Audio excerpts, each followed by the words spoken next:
In this video, I'm going to tell you whether or not the new 8th edition of Warhammer 40,000 is right for you. It's true. 8th edition is nearly upon us. Comes out on the 17th of June.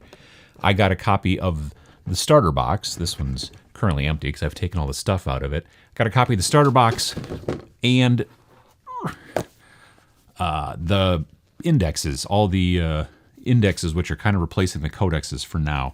Got a copy of it earlier this week. So I've been going through these books and, of course, the big hardcover that comes in the starter box. So the starter box is going to come, just so you guys know, with a hardcover, full-size, 280-page, full-color instruction booklet.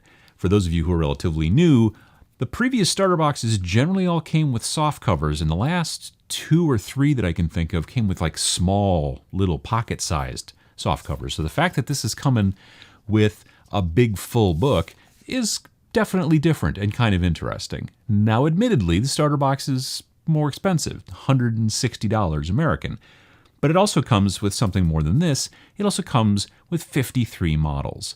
It comes with Death Guard. It comes with the new Primaris Marines, which are the super tall, drank a lot of milk as they were young children type of Space Marines. Some people call them true scale. That's not a discussion for now. That's a discussion for another time.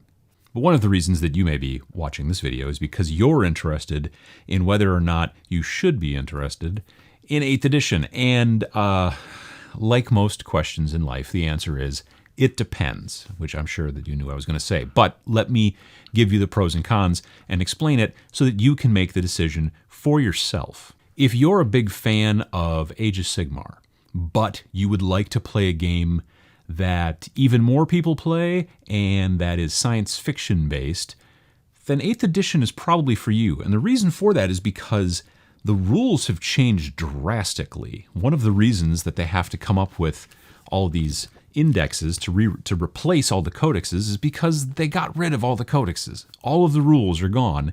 It's a completely new rule set. Unless you've been playing Age of Sigmar, then you will see kind of chunks of the 40k new rules that are basically Age of Sigmar. If you've been playing Age of Sigmar and you're familiar with the Battle Shock phase, that is pretty much just about word for word what the morale section is at the end of each turn.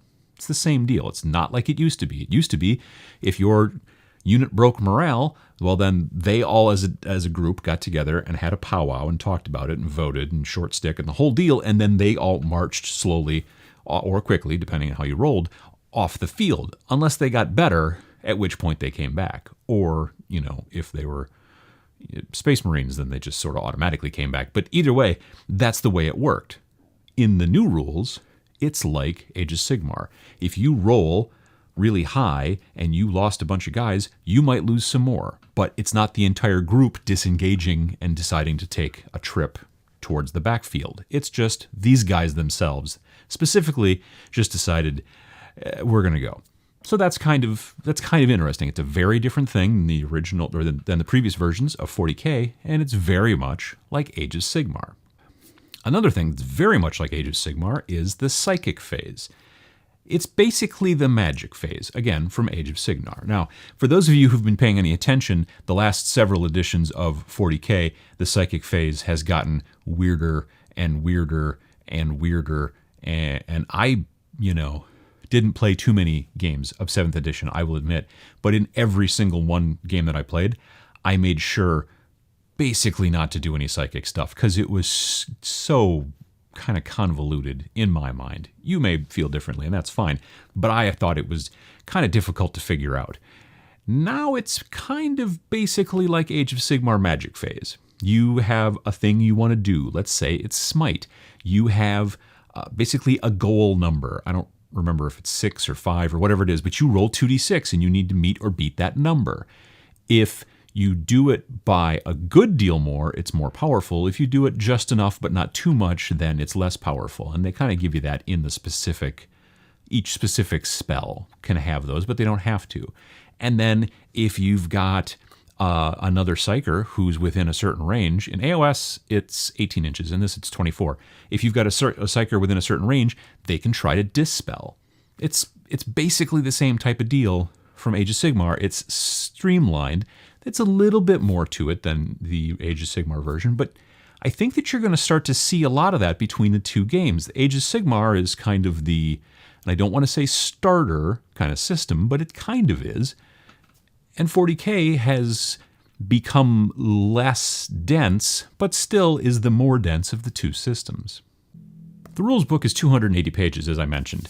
A lot of it is fluff. Something like nearly 100 pages of it is fluff and information about all the different, armies and the things and the stories and the background and all that stuff, which is great. I'm looking forward to going through and really kind of plowing through it and seeing what kind of changes or modifications or things they've done to the way the fluff's been for quite some time. And then the new stuff, too, about the big giant rift that's going through the entire galaxy. That's all pretty new. But, the actual rules section in this new book is 12 pages long. And it's going to be free, that 12-page part. Once this comes out on the 17th, you'll be able to download that for free and take a look at it yourself. Now, all the special, the mission types and the campaign rules and all the other things, which are still technically rules, not just fluff, those things are only in the book. But if you want to play with the specific plain old, a normal game, my guys are trying to kill your guys and your guys are trying to kill my guys, you could do that with the 12-pager. You could do that with the free core rules. However, you are going to need one of these indexes, okay? So there's 5 of them. There's one for Chaos. There's two actually, for Xenos. There's Xenos 1, Xenos 2. Xenos 1 is Craft Worlds. It's basically Eldar and then Necrons. The other one is Orcs, Tau, Tyranids, and Genestealer cults.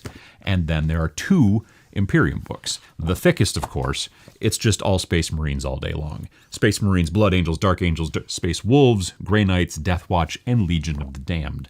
The other book is Astra Militarum, Adeptus Mechanicus, Imperial Knights, Imperial Agents, and Talons of the Emperor. I'm not even sure what the last one really is, but it's all in here. And these data slates, which are what have all the information about the units that you're going to be potentially using in the game, are only available in these books, which is also making it different in this situation from Age of Sigmar. In Age of Sigmar, the War Scrolls, which are the data slates, are available for free to download online.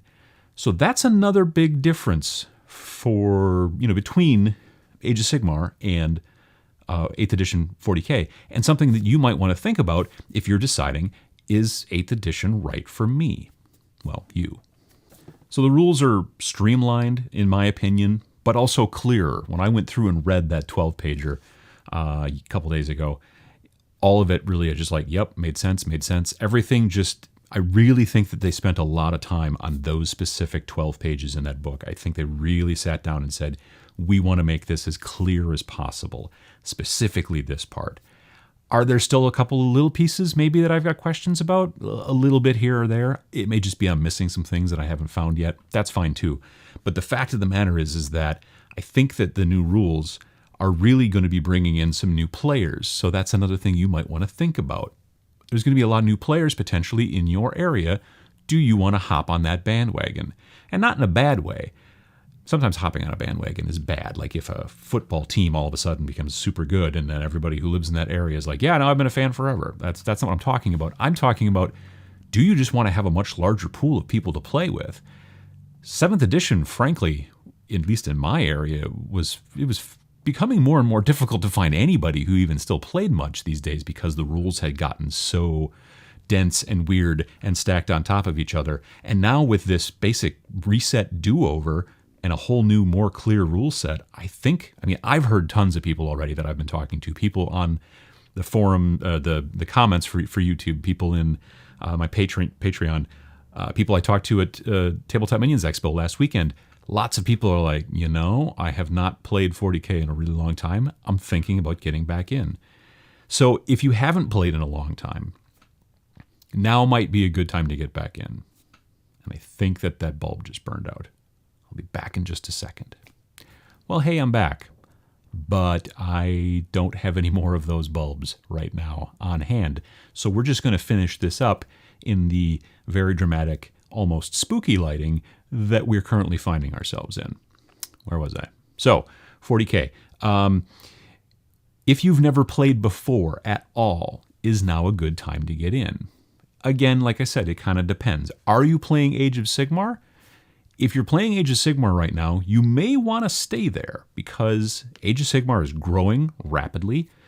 It's in the top 4 out of 5 games the last quarter that are within the non-collectible miniatures kind of genre, according to ICV2. I'll try to remember to put a link down below so you know what the heck I'm talking about.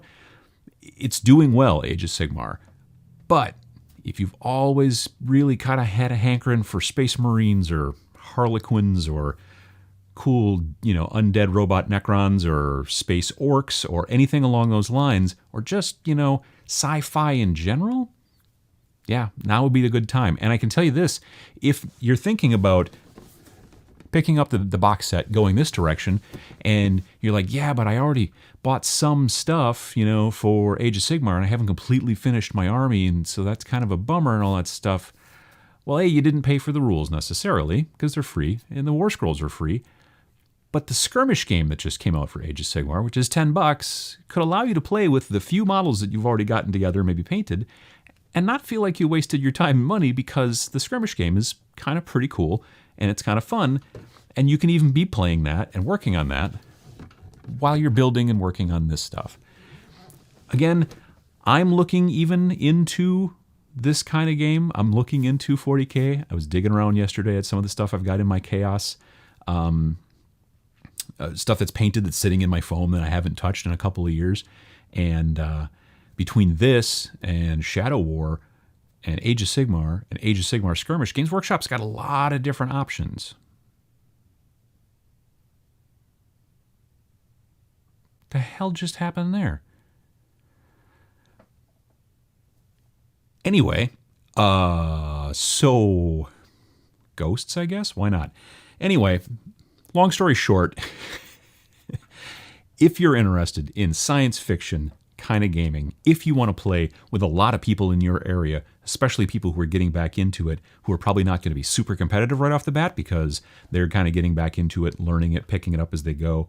If you want to play with just basically a lot of, frankly, amazing models that come in a starter box for a really good deal, then yeah, all of this stuff is probably a good idea, and then you probably do want to get into Warhammer 40,000. But really, it depends on what you want to do and what you like. I'm going to go now before this light kills me.